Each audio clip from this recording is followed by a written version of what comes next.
নমস্কার বন্ধুরা, social Times 20 পদে তোমাদের স্বাগতম। আজ 5 জুলাই 2024। আজকের দিনে কিন্তু দুটি আমরা দেখেছি যে ত্রিপুরা রাজ্যের অন্যতম দুটি রিক্রুটমেন্টের যে পরীক্ষার্থীরা রয়েছে তারা কিন্তু ডেপুটেশন দিয়েছে এবং জমায়েত করেছে তাদের ঊর্ধ্বতন আধিকারিক অফিসের সামনে।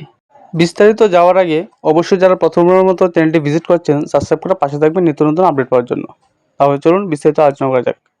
আমরা প্রথম যদি দেখে নিই তাহলে প্রিজন যে জেল পুলিশের যে শিক্ষার্থীরা রয়েছে, পরীক্ষার্থীরা রয়েছে, দীর্ঘদিন ধরে তারা অপেক্ষা করছে তাদের নেক্সট প্রসেস কবে শুরু হবে। তার জন্য কিন্তু তারা এর আগেও ডেপুটেশন দিয়েছিল। তো আজকে আবার তারা ঠিক একই রকমভাবে কিন্তু ডেপুটেশন দিয়েছে। তোমরা স্ক্রিনে দেখতে পাচ্ছ। তাদের কথা হলো তাদের রিক্রুটমেন্ট প্রসেস কবে শুরু হবে। কারণ আমরা ইতিমধ্যে দেখেছি ত্রিপুরা রাজ্যের প্রত্যেকটা রিক্রুটমেন্টের যে পরীক্ষার্থীরা রয়েছে, যে অ্যাসপিরেন্টসরা রয়েছে, তারা কিন্তু তাদের প্রসেস কমপ্লিট হওয়ার জন্য কিন্তু বারবার জমায়েত, ধর্না, ডেপুটেশন এগুলো কিন্তু দিচ্ছে। এবং অবশ্যই দেওয়ার কারণ হলো কারণ প্রত্যেকটা রিক্রুটমেন্ট আমরা যদি দেখি তাহলে এগুলি অনেক আগে থেকেই কিন্তু এগুলির নোটিফিকেশন জারি হয়েছে। প্রায় 3 বছর হয়ে গেছে, 4 বছর হয়ে গেছে। যেই জায়গাতে পরীক্ষার্থীরার বয়স কিন্তু বাড়ছে, বৃদ্ধি পাচ্ছে, তো তারা একটা সময় কিন্তু আর নেক্সট কোনো নিউ আপকামিং যে পরীক্ষা হবে, বিভিন্ন ত্রিপুরা রাজ্যে যে আপকামিং যে রিক্রুটমেন্টগুলি প্রসেসিং করা হবে, এগুলিতে কিন্তু তারা আর সুযোগ পাবে না। যার দরুন তারা চাইছে যে এই রিক্রুটমেন্ট প্রসেসটি যেগুলি অনলাইন মানে পাইপলাইনে রয়েছে এগুলি যেন সম্পূর্ণ হয়ে যায়। আজ 7 জুলাই 2024 জেল পুলিশের যে পরীক্ষার্থীরা রয়েছে তাদের মধ্যে কিছু সংখ্যক পরীক্ষার্থীরা কিন্তু আগরতলাস্থিত office of the inspector general of prisons directorate, Agartala, Tripura, এখানে কিন্তু তারা আবার ডেপুটেশন দিয়েছে। এর আগেও তারা ডেপুটেশন দিয়েছিল, কিন্তু সেই ডেপুটেশনে কিন্তু ফলস্বরূপ আমরা কোনো কিছু দেখতে পাইনি। যার দরুন তারা আজ আবারও তারা ডেপুটেশন দিতে কিন্তু বাধ্য হয়েছে। তো তোমরা স্ক্রিনে দেখতে পাচ্ছ ডেপুটেশনের ফর্মটিও তোমাদের সামনে তুলে ধরছি আমি। তোমরা দেখতে পারবে আজকের ডেট আছে এখানে 5 জুলাই 2024। তো কথা হলো এগুলি কবে রিক্রুটমেন্ট হবে, পরীক্ষার্থীরা কবে তাদের যে স্বপ্ন রয়েছে মনের মধ্যে, এত দীর্ঘদিন ধরে একটা স্বপ্ন নিয়ে তারা বাঁচছে, তো তাদের কবে এগুলি সম্পূর্ণ হবে।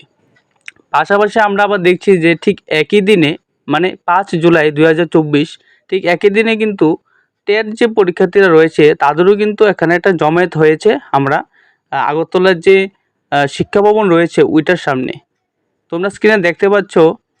এখানে কিন্তু বিপুল পরিমাণে কিন্তু পরীক্ষার্থীরা জমায়েত হয়েছে এবং বিশেষত 361 জন যে টেট কোয়ালিফাই, যার পরীক্ষায় কিন্তু আজ 2-3 বছর হয়ে যাচ্ছে, তারা পাশ করেছিল। ঠিক খুব অল্প সংখ্যক ক্যান্ডিডেট কিন্তু পাশ করেছিল, 361 জন। কিন্তু এরপরে কিন্তু আর কোনো পরীক্ষাও হয়নি, টেটের কোনো রিক্রুটমেন্ট হয়নি, টেট 1 বা 2 বা এসটিজিটি এগুলি তো হয়নি।